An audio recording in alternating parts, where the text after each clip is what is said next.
Sarah Johnson was living a happy newlywed life with her husband Michael in a small house in a quiet residential area of Boston.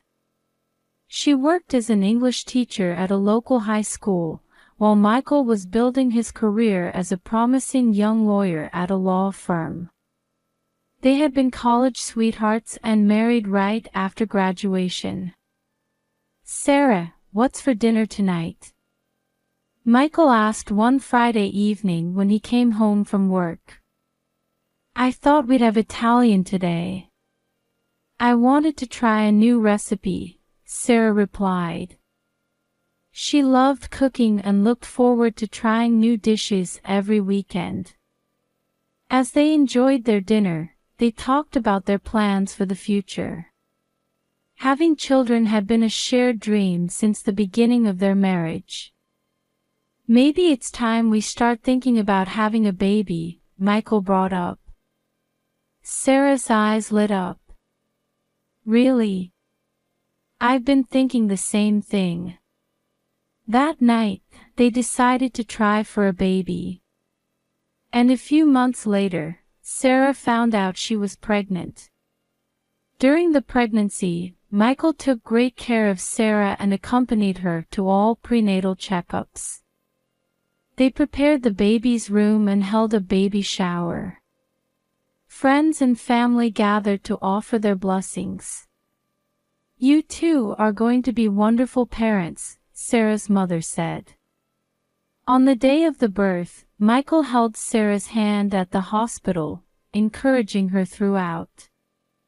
After a long labor, their son Ethan was born on May 15, 2013. "Look, Sarah. It's our son," Michael said, tears in his eyes. Sarah was exhausted but filled with happiness. "I've never seen such a perfect baby," she smiled. After Ethan's birth, Sarah and Michael's lives changed completely. Nights of feeding, diaper changes, and lack of sleep. But they truly enjoyed their new life. "He really looks like you," Sarah said to Michael one day while cuddling Ethan. Michael smiled proudly. "But he has your eyes." Day by day, Ethan grew. His first smile, his first words, his first steps. Every moment became a priceless treasure for Sarah and Michael. One day, when Ethan was 3 months old, Sarah returned home from work. Usually, Michael would greet her with their son in his arms. But the house was silent. "Michael. Ethan." Sarah called out, but there was no answer. Feeling anxious, she searched the whole house, but there was no sign of them. On the table, there was a note from Michael. "Had to leave for an urgent work matter. Will be back soon." Sarah felt a little relieved, but something felt off. It was rare for Michael to take their son to work. Hours passed, and night fell, but they still hadn't returned. Sarah grew worried and called Michael's cell phone several times, but it seemed to be turned off. The next morning, when Sarah realized they still hadn't returned, she panicked. She immediately called the police. "Mrs. Johnson, how long has it been since your husband and son went missing?" the officer asked. "Since yesterday afternoon, about 18 hours, Sarah answered with a shaky voice. The police began their search, but there were few leads. Michael's car was nowhere to be found. When they inquired at his workplace, they were told there had been no urgent work matter. Days passed, turning into weeks, then months. Sarah desperately continued to search for them. She put up posters all over town, spread information on social media, and even appeared on TV shows about missing persons. Has anyone seen my husband and son? Sarah pleaded to the camera. Please, if you have any information, contact the police. But no solid leads came in. The police continued their investigation, but there was no progress. Mrs. Johnson, to be honest, we think this might be a case of planned disappearance, the detective quietly informed her. Sarah couldn't believe it. That's impossible. Michael loved us. And Ethan. Family and friends continued to support Sarah, but they couldn't completely heal the pain in her heart. Sarah, you should rest a bit more, her mother gently said. But Sarah didn't give up. My son is out there somewhere. I'll keep searching until I find him. Time passed, and with each of Ethan's birthdays, Sarah would buy a small cake and light candles. Happy birthday, Ethan, she would whisper. Mommy loves you. We'll meet again someday. Time flowed on, and 10 years passed since that day. Sarah still lives in the same house and continues her work as a teacher. Her life was moving forward quietly but surely. Still, it had become her habit to look at Ethan's photo every night before bed. One Saturday afternoon, Sarah was tending to her garden.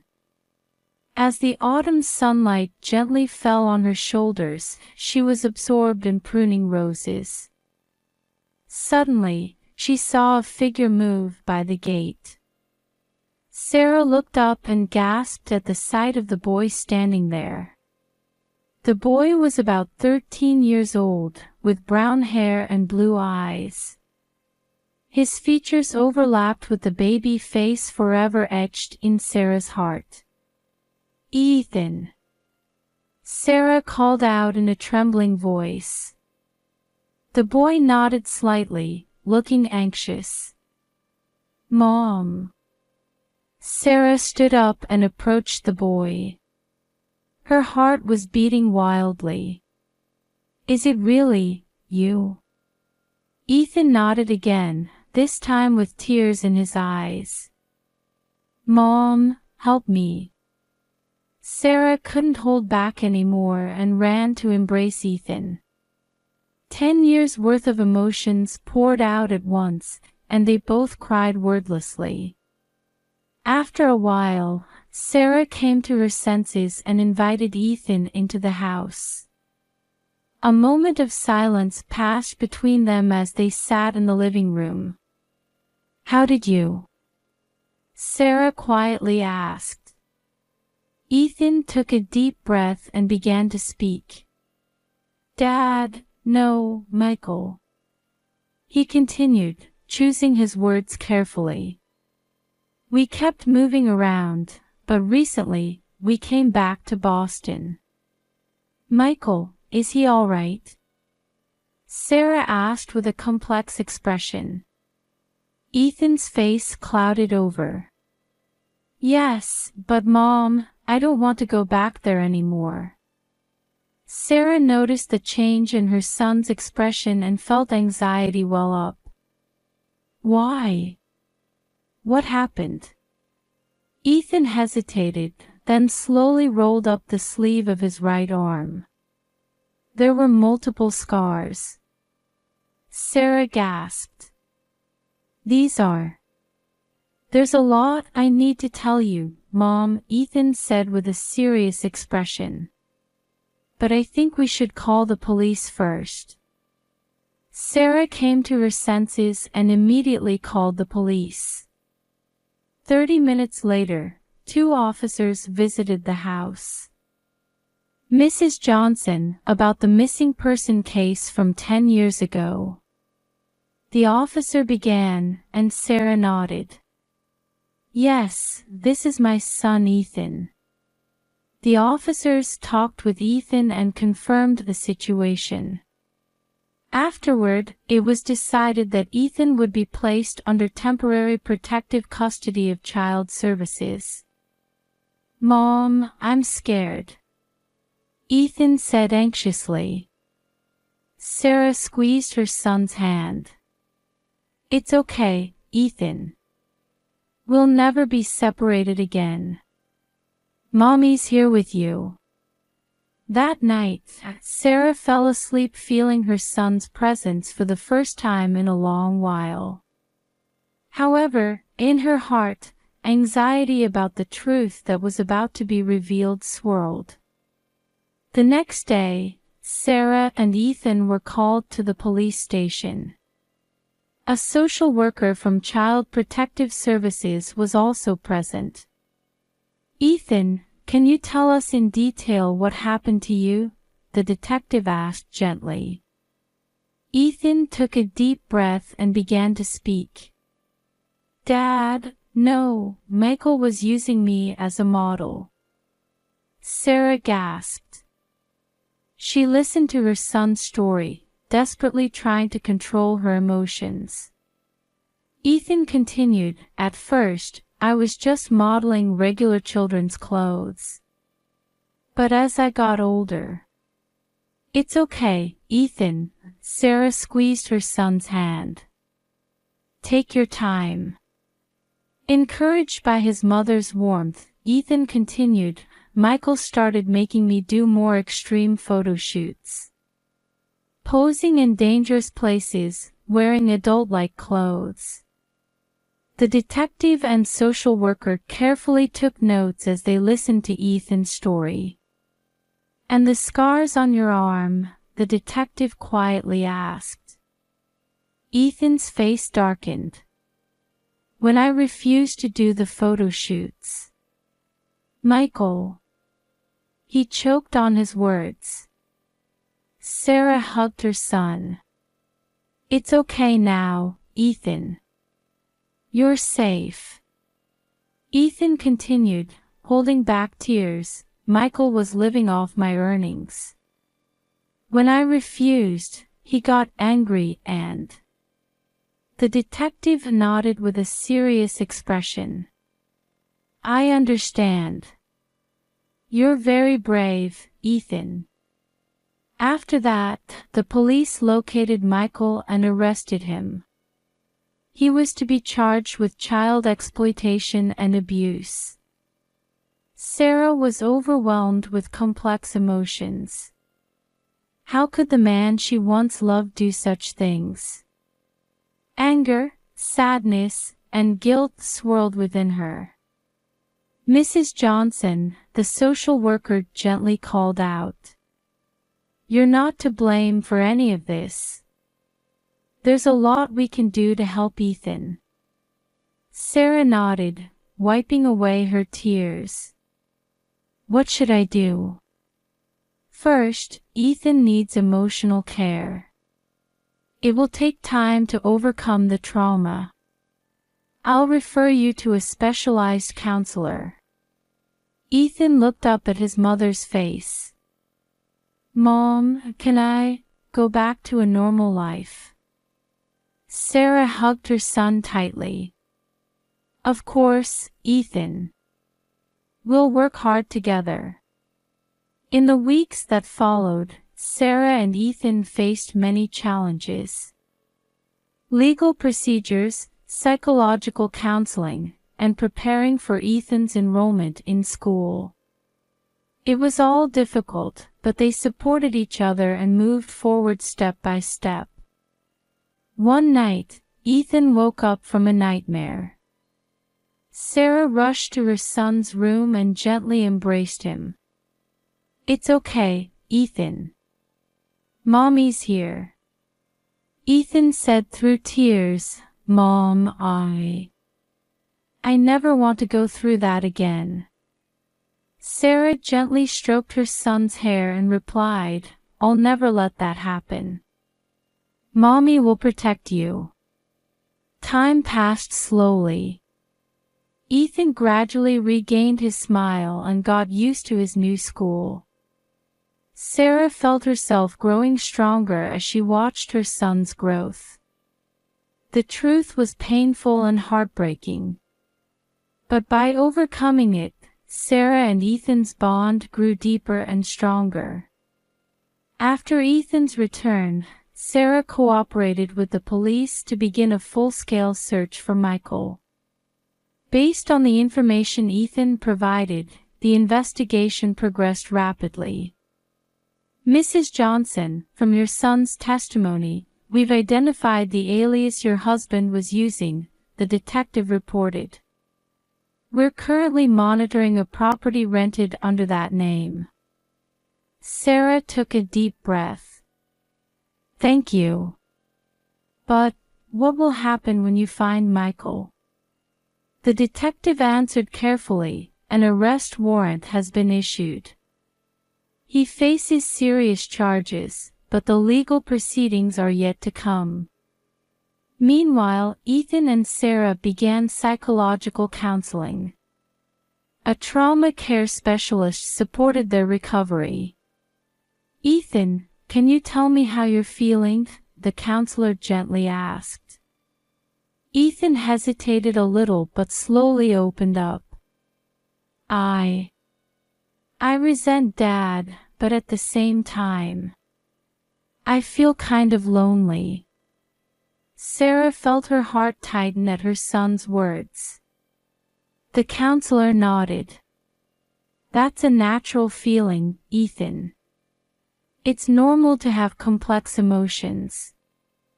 With each session, Ethan and Sarah gradually sorted out their feelings.